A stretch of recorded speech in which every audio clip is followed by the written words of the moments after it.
ఇటీవల కేంద్ర బడ్జెట్ చూస్తే రాష్ట్రానికి ప్రత్యేకంగా వచ్చింది ఏమీ లేదు. 12 మంది ఎంపీలు ఉన్న బీహార్లో జేడీయూ పార్టీ వాళ్ళు ఏమేమి సంపాదించుకున్నారు? బీహార్కు మకానా బోర్డు, బీహార్కు national institute of food technology, Bihar Kosi western canal ఆర్థిక సహాయం, ఒక ఎయిర్పోర్ట్, గ్రీన్ఫీల్డ్ ఎయిర్పోర్ట్, మరో 4 కొత్త ఎయిర్పోర్ట్ల నిర్మాణం, పాట్నా ఐఐటి ఆధునీకరణ, ఇలాంటి ప్రాజెక్టులన్నీ ఈ రాష్ట్రానికి వచ్చాయి.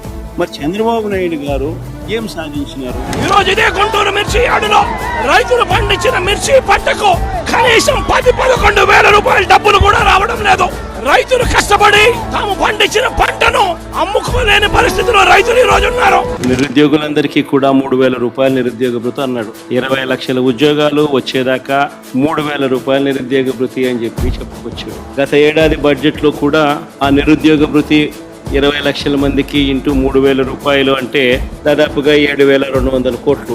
దీనికి సంబంధించిన ప్రస్తావన అసలు పెట్టలేదు. ఈ సంవత్సరం బడ్జెట్ లో ఏమైనా పెట్టాడంటే అది లేదు. అరటికి సంబంధించి రాష్ట్రంలోనే అత్యధిక సాగు చేస్తా ఉన్న ప్రాంతం ఏదైనా ఉంది అని అంటే అరటి సాగులో పులివెందుల రాష్ట్రంలో నెంబర్ 1.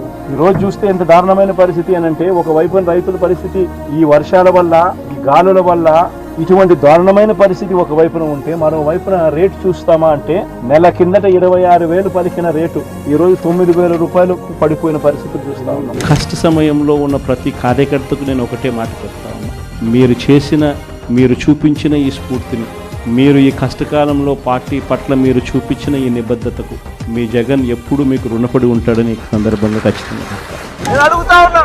ఇదే రాష్ట్రంలో మొన్నటికి మొన్న 57 చోట్ల ఎన్నికలు జరిగాయి. 7 చోట్ల చంద్రబాబు నాయుడు గారికి వాతావరణం సరిగ్గా లేదు అని, తాను గెలిచే పరిస్థితి ఎక్కడా కూడా కనిపించడం లేదు అని, ప్రలోభాలు పెట్టడానికి ఇంకా సమయం కావాలి అని ఏకంగా 7 చోట్ల ఎన్నికలు చంద్రబాబు నాయుడు గారు పోస్ట్పోన్ చేయించారు. 50 చోట్ల ఎన్నికలు జరిగితే ఏకంగా 39 చోట్ల వైఎస్ఆర్సీపీ గెలిచింది. ఈ 57 చోట్లైనా కూడా చంద్రబాబు నాయుడు గారికి బలం లేదు. గెలిచిన వాళ్ళంతా వైఎస్ఆర్సీపీ సభ్యులు, వైఎస్ఆర్సీపీ బీఫామ్ మీద గెలిచిన సభ్యులు, వైఎస్ఆర్సీపీ టికెట్ మీద గెలిచిన సభ్యులు. మరి ఇలాంటి చోట చంద్రబాబు నాయుడు గారికి బలం లేదని తెలిసి ఎందుకు చంద్రబాబు నాయుడు గారు హింసను ప్రోత్సహిస్తూ, ప్రలోభాలను ప్రోత్సహిస్తూ, భయపెట్టిస్తూ, పోలీసులను తన దగ్గర పనిచేసే వాచ్మెన్ల కన్నా హీనంగా కూడా వాడుకుంటూ ఎందుకు చంద్రబాబు నాయుడు గారు దిగజారిన రాజకీయాలు ఎందుకు చేస్తా ఉన్నారు? చంద్రబాబు నాయుడు గారిని అడుగుతా ఉన్నా. విశాఖపట్నం లాంటి పెద్ద నగరాల్లో ఏం చేస్తా ఉన్నారు? రూపాయికి ఇడ్లీ వస్తుందో లేదో నాకు తెలియదు, కానీ రూపాయికి చంద్రబాబు నాయుడు గారి హయాంలో తన బినామీలకు మాత్రం 3,000 కోట్ల రూపాయల భూములు మాత్రం ఇస్తారు. ఈ టేబుల్ను ఒక 10 నిమిషాలు అక్కడ పెడతా, 5 నిమిషాలు పెడతాం. అందరూ చూడండి టేబుల్. 2018 నుంచి 2019 మధ్య చంద్రబాబు చివరి సంవత్సరం 3,84,00,000 కోట్ల 3.84 కోట్ల కేసులు లిక్కర్ అమ్మకాలు జరిగితే, బేర్ అమ్మకాలు 2.77 కోట్ల కేసులు. ఆ 5 సంవత్సరాల చంద్రబాబు నాయుడు గారి పాలన ఒకసారి చూడండి. 2014 నుంచి 2019 దాకా లిక్కర్ సేల్స్ ఎలా ప్రతి సంవత్సరం పెంచుకుంటూ పోయాడో ఒకసారి గమనించండి.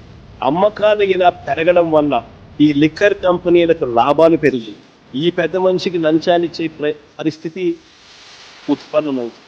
అదే ఒకసారి 2019 నుంచి 24 వెళ్ళి ఒకసారి మద్యం అమ్మకాలు ఎలా తగ్గాయో ఒకసారి చూడండి.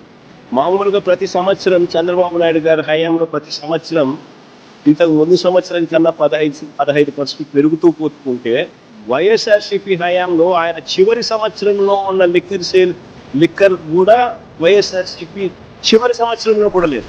ఈరోజు ఈ పిల్లలకు జరిగిన అన్యాయం ఏదైతే ఉందో, నేను ఈ పిల్లల్ని వెనకేసుకొని రావడం లేదు.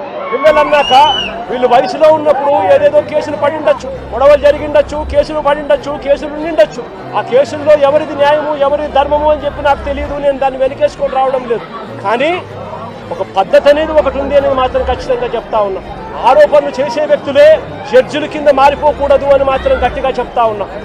ఆరోపణలు చేయడం మీద ఆరోపణలు మీరు చేసినప్పుడు జడ్జిలుగా ఉన్న కోర్టులు ఇరువైపులా వాదనలు విన్న తర్వాత ఎవరిది అన్యాయము, ఎవరిది న్యాయము అని చెప్పి వాళ్ళు కోర్టుల్లో తీర్పులు ఇస్తారు.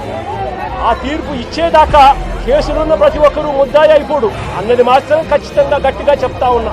అలా కేసులు గతంలో ఉన్నాయి అని చెప్పి ఒక కారణం చూపించి నడురోడ్డు మీద వాళ్ళ కుటుంబాన్ని వాళ్ళ పరువు ప్రతిష్టలు వాళ్ళందరినీ కూడా తీరిస్తా కలుగు ప్రతిష్టలు మట్టి కలుపుతూ అది రోడ్డు మీద వాళ్ళని కొట్టే అధికారం పోలీసులకు ఎవరిచ్చారు అని మాత్రం గట్టిగా ప్రశ్నిస్తూ అడుగుతా ఉన్నా. నేను చంద్రబాబు నాయుడుకి ఈ సందర్భంగా ఒక్కటైతే నేను చెప్తున్నా, అయ్యా నువ్వు ఎన్ని తప్పుడు కేసులు పెట్టినా భయపడేది లేదు, ప్రజల తరపున మా పోరాటం ఆగేది లేదు. మొట్టమొదటిసారిగా బహుశా రాష్ట్ర చరిత్రలో ఎప్పుడు జరిగి ఉండదు, బూతుల్లో పార్టీకి సంబంధించిన ఏజెంట్ లేకుండా వైఎస్ఆర్సీపీ ప్రతిపక్ష పార్టీ పులివెందుల రూరల్లో జరిగిన జెడ్పీటీసీ స్థానానికి జరిగిన ఎన్నికల్లో 15 బూతుల్లో ఉన్న 15 బూతులకు ఎన్నిక జరిగి రూరల్ మండలంలో 10,600 ఓట్లకు సంబంధించిన ఎన్నిక. వైఎస్ఆర్సీపీకి సంబంధించిన ఏజెంట్ బూత్లో కూర్చోకుండా బూత్ దగ్గరికే మనిషి పోలేని పరిస్థితిలో ఎన్నికలు రిగ్గింగ్ చేసినారు. ఈ రోజు చినికాయ రేట్ అమ్ముడుపోయేది ఎంత అంటే 6,000 నుంచి 12,000 రూపాయలకి అమ్ముతోంది. ఇదే మన హయాంలో ఎంత పోయింది? 35,000 వైఎస్ఆర్సీపీ హయాంలో 4,000 నుంచి 12,000 క్వింటాల్కి అమ్ముడుపోతే ఈ రోజు పరిస్థితి రైతుకు క్వింటాల్కు గ్రేడ్ బాగుంటే 600 నుంచి 800 అంట. అవును సార్. గ్రేడ్ బాగలేకపోతే యావరేజ్ కి 300 నుంచి స్టార్ట్ అవుతా ఉందంట. అంటే యావరేజ్ 400 రూపాయలు 500 రూపాయలు కూడా గిట్టుబాటు రావడం లేదు రైతుకి. పలాసలో కిడ్నీ రీసెర్చ్ సెంటర్ కిడ్నీ వ్యాధిగ్రస్తులు పర్మనెంట్ సొల్యూషన్ చూపించింది. Kidney research centre in Palasa, girls hostel SV medical college Tirupati, institute of mental health at GGH Kadapa, super speciality block at GGH Kadapa. So the building ఎంత చక్కగా ఉంటుంది. Cancer care centre at GGH Kadapa, కర్నూలులో diagnostic block, UGPG girls hostel Kurnool, trauma care block cath lab GGH Kakinada, centre for excellence at government hospital for mental care Visakhapatnam, city diagnostic centre and regional drug store Vijayawada, PG men's hostel SV medical college Tirupati, city diagnostic centre regional drug store at Tirupati, burns ward Anantapur, state cancer institute Kurnool, AIIMS GGH Srikakulam increase in undergraduate seats, city diagnostic centre regional drug store Visakhapatnam, burns ward GGH Kurnool, community health centres ఇది కొన్ని మర్చిపోని చూపిస్తా ఉన్నాం. పిహెచ్సిలు, village క్లినిక్లు, urban clinics మర్చిపోని చూపించు. మేము చెప్పుకోవడం మా చేత కాదు. ఇలా డబ్బు ఆశ అన్నది ఏ స్థాయికి వెళ్ళిపోయింది అని అంటే, చివరికి ప్రజలు ఏమి తాగినా పర్వాలేదు, ప్రజలు చనిపోయినా పర్వాలేదు, మా జోబీలలో డబ్బులు ఇంకా ఎక్కువ రావాలి అన్న తలంపులే మోస్ట్ డేంజరస్ పరిస్థితి. కల్తీ మద్యం కుటీర పరిశ్రమలుగా ఏకంగా వీళ్ళు కల్తీ మద్యం తయారు చేసే ఫ్యాక్టరీలు పెట్టి చేసేసి వీళ్ళే క్వాలిటీ లేని లిక్కర్ను. ఆశ్చర్యం కలిగించే విషయం ఏంటంటే ప్రతి 4-5 బాటిళ్లలో ఒక బాటిల్ కల్తీ బాటిల్. ఆశ్చర్యం కలిగించే విషయాలు ఏమిటో తెలుసా? కొత్త గవర్నమెంట్ మెడికల్ కాలేజీను ప్రైవేట్ పరం చేయడం ఒక స్కామ్ అయితే, ఆ కాలేజీలు తీసుకున్న వారికి ఒక పెద్ద బొనాంజా ఇచ్చినాడు, అది ఇంకో పెద్ద స్కామ్. అదేందో తెలుసా? ఈ కాలేజీలు ప్రైవేట్ పరం అయ్యాక అందులో పనిచేస్తా ఉన్న సిబ్బందికి గవర్నమెంట్ జీతాలు ఇస్తాడంట.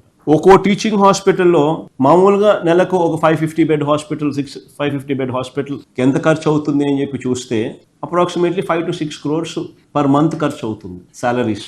అంటే సంవత్సరానికి 60-70 కోట్లు, 2 ఏళ్లకు 140 కోట్లు ఈయన ఇస్తున్నాడు. అంటే ఆశ్చర్యం ఏంటంటే ఇది గవర్నమెంట్ భూమి, గవర్నమెంట్ బిల్డింగులు, గవర్నమెంట్ స్టాఫ్, గవర్నమెంట్ జీతాలు, కానీ ఓనర్స్ ఏమో ప్రైవేట్ వాళ్ళు. రాష్ట్ర ప్రభుత్వాలు దేశంలో అన్ని చోట్ల కూడా ఎందుకు స్కూళ్ళు నడుపుతాయి? ఎందుకు రాష్ట్ర ప్రభుత్వాలు హాస్పిటల్ నడుపుతాయి? ఎందుకు ఆర్టీసీ బస్సులు నడుపుతాయి? ఎందుకు పోలీసులు రాష్ట్ర ప్రభుత్వం ఎందుకు నడుపుతుంది? ఎప్పుడైనా ఆలోచన చేశారా?